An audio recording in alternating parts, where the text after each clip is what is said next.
So ultra structure of plasma membrane. ഇപ്പോൾ plasma മെംബ്രെയിൻ്റെ ultra സ്ട്രക്ചറാണ് നോക്കുന്നത്. ചരിത്രവും കണ്ടെത്തലും, അതായത് ഇതിൻ്റെ പ്ലാസ്മ മെംബ്രെയിൻ്റെ സ്ട്രക്ചർ ഇങ്ങനെയാണ്, അല്ലെങ്കിൽ അത് പ്ലാസ്മ മെംബ്രെയിനെ കുറിച്ച് കണ്ടെത്തലുകൾ നടത്തിയ ആൾക്കാർ ഏത് വർഷമാണ്, എന്താണ് കണ്ടെത്തൽ നടത്തിയത് എന്നൊക്കെയുള്ള കാര്യങ്ങളാണ് പറയുന്നത്. സി നഗേലി, സി ക്രാമർ 1855 ഇവർ രണ്ടുപേരും ചേർന്നാണ് കോശത്തിൻ്റെ പുറം ചട്ടയ്ക്ക് ആദ്യമായിട്ട് പ്ലാസ്മ മെംബ്രെയിൻ എന്ന് പേരിട്ടത്. ഇനി ജെ.ക്യു. പ്ലോവ് ഇൻ 1931 പ്ലാസ്മ മെംബ്രെയിനെ സൂചിപ്പിക്കാൻ പ്ലാസ്മ ലെമ്മ എന്ന വാക്ക് ഉപയോഗിച്ചു. അപ്പം പ്ലാസ്മ മെംബ്രെയിൻ എന്ന് പേരിട്ടത് സി ക്രാമറും സി നഗേലിയും ചേർന്നാണ്. പ്ലാസ്മ മെംബ്രെയിനെ പ്ലാസ്മ ലെമ്മ എന്ന് വിളിച്ചത് ജെ.ക്യു. പ്ലോവ് ആണ്. ഇനി ഓവർട്ടൺ എന്ന് പറയുന്ന വ്യക്തി 1895 പ്ലാസ്മ മെംബ്രെയിൻ്റെ ലിപ്പിഡ് സ്വഭാവം കണ്ടെത്തി. അപ്പോൾ ആദ്യമായിട്ട് പ്ലാസ്മ മെംബ്രെയിൻ്റെ ലിപ്പിഡ് സ്വഭാവം കണ്ടെത്തിയത് ഓവർട്ടൺ ആണ്. ലിപ്പിഡുകളിൽ ലയിക്കുന്ന വസ്തുക്കൾ മെംബ്രെയിൻ കടന്ന് എളുപ്പത്തിൽ കോശത്തിനുള്ളിലേക്ക് പ്രവേശിക്കുന്നു എന്ന് അദ്ദേഹം തെളിയിച്ചു. അതായത് ലിപ്പിഡ് ബൈലെയറാണ് നമ്മൾ പ്ലാസ്മ മെംബ്രെയിൻ എന്ന് പറയുന്നത്. സോ അതിൽ ലയിക്കുന്ന വസ്തുക്കൾ ഉറപ്പായും ഈസി ആയിട്ട് കോശത്തിനുള്ളിലേക്ക് പ്രവേശിക്കും. അടുത്തത് ഗോർട്ടർ ആൻഡ് ഗ്രൻഡൽ. ഗോർട്ടർ ആൻഡ് എഫ് ഗ്രൻഡൽ 1925 മനുഷ്യൻ്റെ ചുവന്ന രക്താണുക്കളെ ഉപയോഗിച്ച് പഠനം നടത്തുകയും പ്ലാസ്മ മെംബ്രെയിൻ ഒരു ലിപ്പിഡ് ബൈലെയർ ആണെന്ന് കണ്ടെത്തുകയും ചെയ്തു. അപ്പോൾ ഈ ഒരു ഡിഫറൻസ് നോക്കുക. ഓവർട്ടൺ പ്ലാസ്മ മെംബ്രെയിനിൽ ലിപ്പിഡ് ഉണ്ടെന്നേ പറഞ്ഞോളൂ, അല്ലെങ്കിൽ പ്ലാസ്മ മെംബ്രെയിനിൽ ലിപ്പിഡ് നേച്ചറേ പറഞ്ഞോളൂ. പക്ഷേ 2 പാളികളുള്ള ലിപ്പിഡ് ഉണ്ട്, അല്ലെങ്കിൽ ഡബിൾ ലെയേർഡ് ലിപ്പിഡ് മെംബ്രെയിൻ ആണെന്ന് പറഞ്ഞത് ആരാണ്? ഗോർട്ടറും ഗ്രൻഡലും ചേർന്നാണ്. ലിപ്പിഡ് ബൈലെയർ എന്നുള്ള ഒരു ആശയം പറഞ്ഞത് ഗോർട്ടറും ഗ്രൻഡലും ചേർന്നാണ് 1925. ഇനി പ്രധാനപ്പെട്ട നമ്മുടെ പ്ലാസ്മ മെംബ്രെയിൻ മോഡലുകളാണ് പറയുന്നത്. ആദ്യത്തേത് ഡാനിയലി ഡേവ്സൺ മോഡലാണ്. സാൻഡ്വിച്ച് മോഡൽ എന്നും അറിയപ്പെടും. പൗസി സിന്തറ്റിക് മോഡൽ എന്നും അറിയപ്പെടും. അപ്പോൾ ഇതിൻ്റെ വർഷം എന്ന് പറയുന്നത് 1935 സാൻഡ്വിച്ച് മോഡൽ ജെയിംസ് ഡാനിയലിയും ഹഗ് ഡേവ്സണും ചേർന്നിട്ട് പ്രപ്പോസ് ചെയ്യുന്നത്. ഇതിൻ്റെ പ്രധാന തത്വങ്ങളെന്ന് പറയുന്നത് പ്ലാസ്മ മെംബ്രെയിൻ ഒരു സാൻഡ്വിച്ച് ഘടനയുള്ള ഒരു സ്ട്രക്ചറാണ്. അതായത് പ്ലാസ്മ മെംബ്രെയിൻ നമ്മുടെ സാൻഡ്വിച്ചിൻ്റെ സ്ട്രക്ചറാണ്, അല്ലെങ്കിൽ അതിൻ്റെ ആ ഒരു ഘടനയാണുള്ളത്. സാൻഡ്വിച്ച് എന്ന് പറയുമ്പോൾ 2 സൈഡിലും ബണ്ണ്, നടുക്ക് കട്ട്ലറ്റ് പോലെ അല്ലേ. അപ്പോൾ അതുപോലെ തന്നെയാണ് ഇവിടെ പ്ലാസ്മ മെംബ്രെയിൻ്റെ സ്ട്രക്ചർ എന്ന് പറയുന്നത്. ഒരു ലിപ്പിഡ് ബൈലെയറും അതിൻ്റെ നടുവിലായിട്ട് പ്രോട്ടീൻ പാളികൾ, അതായത് ആ 2 ബണ്ണെന്ന് പറയുന്നത് ലിപ്പിഡ് ബൈലെയറും നടുക്കിരിക്കുന്ന ആ ഒരു പീസ് ഓഫ് മീറ്റ് എന്ന് പറയുന്നത് എന്താണ്? പ്രോട്ടീൻ പാളികളുമാണ്. ഗ്ലോബുലാർ പ്രോട്ടീൻസുമായിട്ട് കാണപ്പെടുന്നു എന്നാണ് നമ്മുടെ ഡാനിയലി ഡേവ്സൺ പറഞ്ഞത്. ലിപ്പിഡ് തന്മാത്രകളുടെ ഹൈഡ്രോഫിലിക് തലകൾ പുറത്തേക്കും ഹൈഡ്രോഫോബിക് വാലുകൾ ഉള്ളിലേക്കും തിരിഞ്ഞിരിക്കുന്നു. അതായത് ലിപ്പിഡിൻ്റെ സ്ട്രക്ചർ നമ്മൾ വരയ്ക്കുമ്പോൾ എന്താണ്? അതിനൊരു ഗ്ലോബുലാർ ഹെഡും ഉണ്ട്, ടെയിലും ഉണ്ട് താഴേക്ക് അല്ലേ. ഹെഡ് എന്ന് പറയുന്ന ഹൈഡ്രോഫിലിക്കും ടെയിൽ എന്ന് പറയുന്ന ഹൈഡ്രോഫോബിക്കാണ്. ലോങ് ചെയിൻ ഫാറ്റി ആസിഡ്സ് ആയതുകൊണ്ട് തന്നെ അത് ഹൈഡ്രോഫോബിക്കാണ്. സോ ഈ ഹൈഡ്രോഫോബിക് ആയിട്ടുള്ള ഭാഗം വെള്ളത്തെ ഫേസ് ചെയ്യാതെ അകത്തേക്കും, ഹൈഡ്രോഫിലിക് ആയിട്ടുള്ള ഭാഗം വെള്ളത്തെ ഫേസ് ചെയ്തുകൊണ്ട്, അല്ലെങ്കിൽ ജലാംശത്തെ ഫേസ് ചെയ്തുകൊണ്ട്, സറൗണ്ടിങ്ങിനെ ഫേസ് ചെയ്തുകൊണ്ട് പുറത്തേക്കുമാണ് കാണുന്നത് എന്നാണ് ഇവർ പറഞ്ഞത്. ഈ പോയിൻറ്റ്സ് ആണ് പ്രധാനമായും ഡാനിയലി ഡേവിഡ്സൺ മോഡലിൽ പറയുന്നത്. അടുത്തത് റോബർട്ട്സണിൻ്റെ യൂണിറ്റ് മെംബ്രെയിൻ മോഡൽ. അപ്പോൾ യൂണിറ്റ് മെംബ്രെയിൻ മോഡലിൻ്റെ പ്രൊപ്പോണൻ്റ് എന്ന് പറയുന്നത് ഡേവിഡ് റോബർട്ട്സൺ ആണ്. ഇത് അദ്ദേഹം പറഞ്ഞത്, ഈ മോഡൽ അദ്ദേഹം പ്രപ്പോസ് ചെയ്തത് 1959 ഇദ്ദേഹം അന്ന് നമ്മുടെ പാവൻ ഡാനിയലും ഡേവിഡ്സണും ഈ ഓരോ കാര്യങ്ങളും പറഞ്ഞ സമയത്തുണ്ടായിരുന്ന എക്യുപ്മെൻറ്റ്സും കാര്യങ്ങളും എല്ലാം റോബർട്ട്സൺ പറഞ്ഞപ്പോൾ ഉണ്ടായത് അത് കുറച്ചുകൂടെ മോഡിഫൈഡ് ആയിട്ടുള്ള എക്യുപ്മെൻറ്റ്സ് ഉണ്ടായിരുന്നു. ഇലക്ട്രോൺ മൈക്രോസ്കോപ്പ് നിരീക്ഷണങ്ങളിലൂടെയാണ് ഈ മോഡൽ വികസിപ്പിച്ചത്. എല്ലാ കോശാംഗങ്ങളുടെയും പ്ലാസ്മ മെംബ്രെയിൻ്റെയും ഘടന ഒന്ന് തന്നെയാണ്. അതായത് ഇപ്പം നമ്മൾ മൈറ്റോകോൺട്രിയ എടുത്താൽ അതിന് സറൗണ്ട് ചെയ്തുകൊണ്ട് ഒരു മെംബ്രെയിൻ കവറിങ് ഉണ്ട്, അതുപോലെ വാക്യൂളിനുണ്ട്, അതുപോലെ മറ്റ് മെംബ്രെയിൻ ബൗണ്ടഡ് ആയിട്ടുള്ള എല്ലാ ഓർഗനൽസിനും ഒരു ഔട്ടർ മോസ്റ്റ് കവറിങ് ഇല്ലേ, അതിൻ്റെയും പ്ലാസ്മ മെംബ്രെയിൻ്റെയും, അതായത് സെല്ലിനെ എൻ്റെയറായിട്ട് കവർ ചെയ്ത് കാണുന്ന പ്ലാസ്മ മെംബ്രെയിൻ്റെയും ഘടന ഒന്ന് തന്നെയാണ് എന്ന് പറഞ്ഞു. അതിനെയാണ് യൂണിറ്റ് ഘടന അല്ലെങ്കിൽ ട്രൈലാമിനാർ ഘടന എന്ന് പറയുന്നത്. ഇതിൻ്റെ ആകെ കട്ടി എന്ന് പറയുന്നത് ഏകദേശം 75 ആംസ്ട്രോങ് അല്ലെങ്കിൽ 7.5 നാനോമീറ്റർ ആണ്. ഇതിൽ 20 ആംസ്ട്രങ് വീതമുള്ള 2 പ്രോട്ടീൻ പാളികളും നടുവിൽ 35 ആംസ്ട്രങ് കട്ടിയുള്ള ലിപ്പിഡ് പാളിയും അടങ്ങിയിരിക്കുന്നു. അപ്പോൾ നോക്കിയാൽ റോബർട്ട്സന്റെ മോഡൽ പറഞ്ഞതിൽ 20 ആംസ്ട്രങ് വീതമുള്ള 2 പ്രോട്ടീൻ പാളികളും നടുവിലായിട്ട് 35 ആംസ്ട്രങ് കട്ടിയുള്ള ലിപ്പിഡ് പാളിയും അടങ്ങിയിരിക്കുന്നു എന്നാണ് പറഞ്ഞത്. ഇനി ഫ്ലൂയിഡ് മൊസൈക്ക് മോഡൽ, ഇതാണ് ഏറ്റവും പുതിയതായിട്ടുള്ള മോഡൽ, അംഗീകരിക്കപ്പെട്ട മോഡൽ. പ്രൊപ്പണൻസ് സിംഗറും നിക്കോൾസനുമാണ്. 1972 ഈ മോഡൽ പ്രകാരം മെംബ്രെയിൻ എന്നത് ലിപ്പിഡ് കടലിൽ ഒഴുകി നടക്കുന്ന പ്രോട്ടീൻ മഞ്ഞുമലകൾ പോലെയാണ്. അതായത് ലിപ്പിഡ് എന്ന് പറയുന്ന കടലിൽ ഒഴുകി നടക്കുന്ന പ്രോട്ടീൻ മഞ്ഞുമലകൾ എന്നാണ് ഇവരിതിനെ ഉപമിച്ചത്. Icebergs of protein in a sea of lipids. Membrane ഒരു അർദ്ധദ്രാവക സ്വഭാവമാണുള്ളത്. അതായത് മെംബ്രെയിനിന് ഒരു ഫ്ലൂയിഡ് നേച്ചറുണ്ട് അല്ലേ. ലിപ്പിഡ് നമ്മുടെ സെമി ഫ്ലൂയിഡ് പോലെയാണ് നമ്മുടെ പ്ലാസ്മ മെംബ്രെയിൻ എന്ന് പറയുന്നത്. അതായത് അതിന് ഫ്ലൂയിഡ് മൊസൈക്ക് മോഡൽ എന്നാണ് അല്ലേ ഇവർ അതിന് കൊടുത്ത പേര്. ഫ്ലൂയിഡ് മൊസൈക്ക് മോഡൽ എന്നല്ലേ പേര് കൊടുത്തത്. അപ്പോൾ അതിൻ്റെ ഒരു പ്രത്യേകത എന്ന് പറയുന്നത്, അപ്പോൾ ഒരു ഫ്ലൂയിഡ് നേച്ചർ ഉള്ളതുകൊണ്ട് തന്നെ അതിന് ക്വാസി ഫ്ലൂയിഡ് നേച്ചർ ഉണ്ടെന്നാണ് പറഞ്ഞത്. മെംബ്രെയിൻ ഒരു ക്വാസി ഫ്ലൂയിഡ് നേച്ചറുണ്ട്.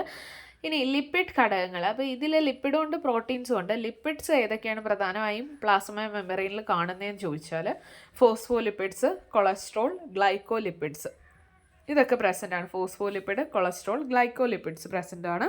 ഇനി ഫോസ്ഫോലിപ്പിഡുകൾക്ക് ലാറ്ററൽ മൂവ്മെൻറ്റും അപൂർവമായിട്ട് ഫ്ലിപ്പ് ഫ്ലോപ്പ് മൂവ്മെൻറ്റ്സും ഉണ്ട്. ഫ്ലിപ്പ് ഫ്ലോപ്പ് മൂവ്മെൻറ്റ്സ് ഒക്കെ പറയും പിന്നീട് ഉള്ള ക്ലാസ്സുകളിൽ.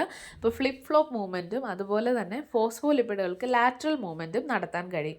ഇനി കൊളസ്ട്രോളിൻ്റെ പങ്കെന്ന് പറയുന്നത്, ശരിക്കും കൊളസ്ട്രോളാണ് മെംബ്രെയിൻ ഫ്ലൂയിഡിറ്റി മെയിൻറ്റെയിൻ ചെയ്യുന്ന ആളെന്ന് പറയാം. സോ യൂക്കാരിയോട്ടിക് മെംബ്രെയിനിൽ കൊളസ്ട്രോൾ ഒരു മെംബ്രെയിൻ ഫ്ലൂയിഡിറ്റി ബഫറായിട്ട് പ്രവർത്തിക്കുന്നു. അതായത് ഇത് കൂടിയ താപനിലയിൽ ഫ്ലൂയിഡിറ്റി കുറയ്ക്കാനും കുറഞ്ഞ താപനിലയിൽ മെംബ്രെയിൻ ഉറഞ്ഞു പോകാതെ സൂക്ഷിക്കാനും സഹായിക്കുന്നു. അതായത് കൂടിയ താപനില, ടെമ്പറേച്ചർ കൂടുമ്പോൾ ഫ്ലൂയിഡിറ്റി ഒരുപാട് കൂടാനുള്ള സാധ്യതയുണ്ട്. നമ്മളിപ്പോൾ ഐസിൽ ടെമ്പറേച്ചർ കൊടുക്കുമ്പോൾ അത് ഫ്ലൂയിഡ് ആകത്തില്ലേ. അപ്പോൾ അതേപോലെ തന്നെ ഇവിടെ എന്താവും, ഈ ഫ്ലൂയിഡിറ്റി ഒരുപാട് കൂടാനുള്ള സാധ്യതയുണ്ട്. അപ്പോൾ അത് കുറയ്ക്കാനും കുറഞ്ഞ താപനില, അപ്പോൾ ടെമ്പറേച്ചർ കുറയ്ക്കുമ്പോൾ ഫ്രീസ് ചെയ്ത് കട്ടിയാവാനുള്ള സാധ്യത അല്ലേ. അപ്പോൾ അത്രയും കട്ടിയാവാതെ അത് ഫ്ലൂയിഡായിട്ട് തന്നെ നിലനിർത്താനും സഹായിക്കുന്ന ആളാണ് കൊളസ്ട്രോൾ. അതുകൊണ്ട് തന്നെ എന്താണ്, യൂക്കാരിയോട്ടിക് മെംബ്രെയിനിൽ ഇതൊരു മെംബ്രെയിൻ ഫ്ലൂയിഡിറ്റി ബഫറായിട്ടാണ് കൊളസ്ട്രോൾ പ്രവർത്തിക്കുന്നത്. ഇനി പ്രോക്യാരിയോട്സിൽ കൊളസ്ട്രോളിന് പകരമായിട്ട് ഹോപ്പനോയിഡ്സ് ആണ് കാണപ്പെടുന്നത്. അപ്പോൾ പ്രോക്യാരിയോട്സിൽ കൊളസ്ട്രോളിന് പകരമായിട്ട് കാണുന്നതാണ് ഹോപ്പനോയിഡ്സ്. ഇനി പ്രോട്ടീൻ ഘടകങ്ങൾ, മെംബ്രെയിനിൽ 2 തരം പ്രോട്ടീനുകളുണ്ട്. ഇൻ്റഗ്രൽ പ്രോട്ടീൻസും അതുപോലെ തന്നെ പെരിഫറൽ പ്രോട്ടീൻസും. ഇൻ്റഗ്രൽ പ്രോട്ടീൻസ് എന്ന് വെച്ചാൽ ഇൻട്രിൻസിക് പ്രോട്ടീൻസ് എന്ന് അവയെ വിളിക്കും. മെംബ്രെയിനുള്ളിലേക്ക് ആഴ്ന്നിറങ്ങി നിൽക്കുന്നവയാണ് ഇൻ്റഗ്രൽ പ്രോട്ടീൻസ് എന്ന് പറയുന്നത്. പെരിഫറൽ പ്രോട്ടീൻസ് എന്ന് വെച്ച് കഴിഞ്ഞാൽ മെംബ്രെയിൻ്റെ ഉപരിതലത്തിൽ മാത്രം കാണപ്പെടുന്നവയാണ് പെരിഫറൽ പ്രോട്ടീൻസ്. പ്ലാസ്മ മെംബ്രെയിൻ്റെ അൾട്രാ സ്ട്രക്ചർ വിവരങ്ങളാണ് നമ്മളിനി നോക്കുന്നത്. മെംബ്രെയിൻ എന്ന് പറയുന്നത് അസിമെട്രിക്കലാണ്. മെംബ്രെയിൻ്റെ പുറംപാളിയിലെയും ഉൾപ്പാളിയിലെയും ലിപ്പിഡുകളുടെയും പ്രോട്ടീനുകളുടെയും വിതരണം വ്യത്യസ്തമാണ്. ഉദാഹരണത്തിന് ഫോസ്ഫേറ്റിഡൈൽ സെറൈൻ എന്ന് പറയുന്നത് സാധാരണയായിട്ട് പ്ലാസ്മ മെംബ്രെയിൻ്റെ ഉള്ളിലാണ് കാണപ്പെടുന്നത്. കോശത്തിൻ്റെ മരണസമയത്ത് മാത്രം, അതായത് അപ്പോപ്ടോസിസ്, പ്രോഗ്രാംഡ് സെൽ ഡെത്ത് സംഭവിക്കുമ്പോൾ മാത്രമാണ് ഇത് പുറത്തെ പാളിയിലേക്ക് വരുന്നത്. അപ്പോൾ ഒരു സെല്ലിൻ്റെ സർഫസിൽ ഫോസ്ഫേറ്റിഡൈൽ സെറൈൻ ഉണ്ടെങ്കിൽ അതിൻ്റെ അർത്ഥം ആ സെല്ലിന് അപ്പോപ്ടോസിസിലേക്ക് പോകുന്ന സെല്ലാണ് അല്ലേ. കോശത്തിൻ്റെ മരണസമയത്താണ് ഈ ഒരു സാധനം സർഫസിലേക്ക് വരുന്നത്. ഇനി ലിപ്പിഡ് റാഫ്റ്റ്സിൽ സ്ഫിങ്കോലിപ്പിഡ്സിനെ പറ്റി പറയുകയാണ്. സ്ഫിങ്കോലിപ്പിഡുകളും കൊളസ്ട്രോളും ഉയർന്ന അളവിൽ ഒരുമിച്ച് കാണപ്പെടുന്ന മെംബ്രെയിൻ ഉപരിതലത്തിലൂടെ ഒഴുകി നടക്കുന്ന പ്രത്യേക ഭാഗങ്ങളാണ് ലിപ്പിഡ് റാഫ്റ്റുകൾ. എന്താണ് ലിപ്പിഡ് റാഫ്റ്റുകൾ? സ്ഫിങ്കോലിപ്പിഡ്സും കൊളസ്ട്രോളും ഉയർന്ന അളവിൽ ഒരുമിച്ച് കാണപ്പെടുന്ന മെംബ്രെയിൻ്റെ ഉപരിതലത്തിലൂടെ ഒഴുകി നടക്കുന്ന പ്രത്യേക ഭാഗങ്ങളാണ് ലിപ്പിഡ് റാഫ്റ്റുകൾ. ഇവ സെൽ സിഗ്നലിങ്ങിന് ലിപ്പിഡ് റാഫ്റ്റ്സ് സഹായിക്കാറുണ്ട്. അടുത്ത ഗ്ലൈക്കോകാലിക്സ്, മെംബ്രെയിൻ്റെ പുറംഭാഗത്തുള്ള പ്രോട്ടീനുകളിലും ലിപ്പിഡുകളിലും ഒട്ടിപ്പിടിച്ചിരിക്കുന്ന കാർബോഹൈഡ്രേറ്റ് ചെയിനുകളുടെ പാളിയാണിത്. അപ്പോൾ ഗ്ലൈക്കോകാലിക്സ് എന്ന് പറയുമ്പോൾ മെംബ്രെയിൻ്റെ പുറംഭാഗത്തും പ്രോട്ടീനുകളിലും ലിപ്പിഡുകളിലും, പുറംഭാഗത്തുള്ള പ്രോട്ടീൻസിലും ലിപ്പിഡ്സിലും ഇല്ലേ, അതിൽ ഒട്ടിപ്പിടിച്ചിരിക്കുന്ന കാർബോഹൈഡ്രേറ്റ് ചെയിനുകളുടെ പാളിയാണ് ഗ്ലൈക്കോകാലിക്സ് എന്ന് പറയുന്നത്. ഇത് കോശങ്ങളെ തിരിച്ചറിയാൻ സെൽ ടു സെൽ റെക്കഗ്നീഷന് സഹായിക്കുന്നു. ഇനി പ്ലാസ്മ മെമ്പറൈൻ്റെ ധർമ്മങ്ങൾ ചോദിച്ചു കഴിഞ്ഞാൽ തിരഞ്ഞെടുക്കപ്പെട്ട സുതാര്യത, അതായത് സെലക്റ്റീവ് പെർമിബിലിറ്റി. മെമ്പറൈൻ ചില പ്രത്യേക തന്മാത്രകളെയും അയോണുകളെയും മാത്രമേ സ്വതന്ത്രമായിട്ട് കടത്തിവിടുകയുള്ളൂ. ഇത് കോശത്തിനുള്ളിലെ ഹോമിയോസ്റ്റാസിസ് നിലനിർത്താൻ സഹായിക്കുന്നു. അപ്പം മെമ്പറൈൻ ചില പ്രത്യേക തന്മാത്രകളെയും അയോണുകളെയും മാത്രമേ സ്വതന്ത്രമായിട്ട് കടത്തിവിടുകയുള്ളൂ. ഇത് കോശത്തിനുള്ളിലെ ഹോമിയോസ്റ്റാസിസ് നിലനിർത്താനായിട്ട് സഹായിക്കുന്നു. ഇനി പാസീവ് ട്രാൻസ്പോർട്ട്, അതായത് നമ്മുടെ പ്ലാസ്മ മെമ്പറൈനിലൂടെ വസ്തുക്കൾ ട്രാൻസ്പോർട്ട് ചെയ്യപ്പെടുമെന്ന് പറഞ്ഞല്ലോ. അപ്പം ATP ഉപയോഗിക്കാതെ കോൺസെൻട്രേഷൻ ഗ്രേഡിയൻറ്റിന് അനുസൃതമായിട്ട് തന്മാത്രകൾ കടന്നു പോകുന്ന പ്രക്രിയയാണ് പാസീവ് ട്രാൻസ്പോർട്ട്. അതായത് ഒരു വസ്തുവിൻ്റെ കോൺസെൻട്രേഷൻ എവിടെയാണോ കൂടുതൽ അവിടെ നിന്ന് ആ വസ്തുവിൻ്റെ കോൺസെൻട്രേഷൻ കുറഞ്ഞിടത്തേക്ക് തന്മാത്രകൾ കടന്നു പോകുന്ന പ്രക്രിയയാണ് എന്ത്, പാസീവ് ട്രാൻസ്പോർട്ട് എന്ന് പറയുന്നത്. പാസീവ് ട്രാൻസ്പോർട്ടിന് ഉദാഹരണമാണ് simple diffusion, osmosis, facilitated diffusion. Facilitated എന്നുള്ള വാക്ക് കേൾക്കുമ്പോൾ കൺഫ്യൂഷൻ വരാം. ഫെസിലിറ്റേറ്റഡ് എന്ന് പറയുമ്പോൾ ഇവിടെ കോൺസെൻട്രേഷൻ ഗ്രേഡിയൻറ്റിന് അനുസൃതമായിട്ടാണ് പാർട്ടിക്കിൾസ് മൂവ് ചെയ്യുന്നത്, but with the help of A carrier protein. ഇനി ആക്റ്റീവ് ട്രാൻസ്പോർട്ട് എന്ന് പറയുമ്പം ATP ഉപയോഗിച്ച് കോൺസെൻട്രേഷൻ ഗ്രേഡിയൻറ്റിന് വിപരീതമായിട്ടാണ് ട്രാൻസ്പോർട്ട് നടക്കുന്നത്. For example amino acids. നമ്മുടെ ഡൈജഷന് ശേഷം മാക്സിമം അമിനോ ആസിഡ്സിനെ അല്ലെങ്കിൽ പ്രോട്ടീൻസിനെ ശരീരത്തിനുള്ളിലേക്ക് അബ്സോർബ് ചെയ്യും. പക്ഷേ എന്നാൽ കുറച്ച് എന്ത് ചെയ്യും, റിമൈൻ ചെയ്യും. അവയെ കൂടി ശരീരത്തിലെ ബ്ലഡിലേക്ക് ട്രാൻസ്പോർട്ട് ചെയ്യാനുമായിട്ട് നമ്മൾ ഉപയോഗിക്കുന്നത് ആക്റ്റീവ് ട്രാൻസ്പോർട്ടാണ്. സോ ATP ഉപയോഗിച്ച് കോൺസെൻട്രേഷൻ ഗ്രേഡിയൻറ്റിന് വിരുദ്ധമായിട്ട് തന്മാത്രകളെ കടത്തിവിടുന്ന പ്രക്രിയയാണ് ആക്റ്റീവ് ട്രാൻസ്പോർട്ട് എന്ന് പറയുന്നത്. അതായത് സോഡിയം പൊട്ടാസ്യം പമ്പ് എന്തിനുദാഹരണമാണ്, ആക്റ്റീവ് ട്രാൻസ്പോർട്ടിന് ഉദാഹരണമാണ്. ഇനി ബൾക്ക് ട്രാൻസ്പോർട്ട്, അതായത് വലിയ തന്മാത്രകളെ വെസിക്കിളുകൾ വഴി ഉള്ളിലേക്ക് എടുക്കുന്ന പ്രക്രിയയാണ് ബൾക്ക് ട്രാൻസ്പോർട്ട് എന്ന് പറയുന്നത്. ഇതിനുദാഹരണമാണ് എൻഡോസൈറ്റോസിസ്.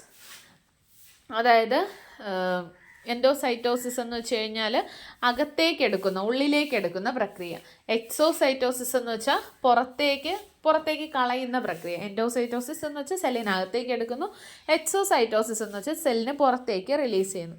ഇനി എൻഡോസൈറ്റോസിസിൽ ഖരരൂപത്തിലുള്ളവയെ വിഴുങ്ങുന്നതിനെ ഫാഗോസൈറ്റോസിസ് എന്ന് പറയുന്നു. ദ്രാവക രൂപത്തിലുള്ളവയെ എടുക്കുന്നതിനെ പീനോസൈറ്റോസിസ് എന്ന് പറയുന്നു. സോ പീനോസൈറ്റോസിസ് എന്ന് വെച്ചാൽ സെൽ ഡ്രിങ്കിങ് ആണ്. ഫാഗോസൈറ്റോസിസ് എന്ന് വെച്ച് കഴിഞ്ഞാൽ എന്താണ്, ഖരരൂപത്തിലുള്ളവയെ വിഴുങ്ങുന്നതിനെ എന്തെന്ന് പറയും, ഫാഗോസൈറ്റോസിസ് എന്നും. എന്നാൽ ദ്രാവക രൂപത്തിലുള്ളവയെ ഉള്ളിലേക്ക് എടുക്കുന്നതിനെ പീനോസൈറ്റോസിസ് എന്ന് പറയുകയും ചെയ്യുന്നു. ഇനി കോശ സിഗ്നലിംഗ്, പുറത്തു നിന്നുള്ള ഹോർമോണുകളെയും കെമിക്കലുകളെയും സ്വീകരിക്കാനുള്ള റിസപ്റ്ററുകൾ പ്ലാസ്മ മെമ്പറൈനുകളിൽ കാണപ്പെടുന്നു. ഇതിനെയാണ് G പ്രോട്ടീൻ കപ്പിൾഡ് റിസപ്റ്റർ എന്ന് പറയുന്നത്. ഇതിനെയാണ് G പ്രോട്ടീൻ കപ്പിൾഡ് റിസപ്റ്റർ എന്ന് പറയുന്നത്.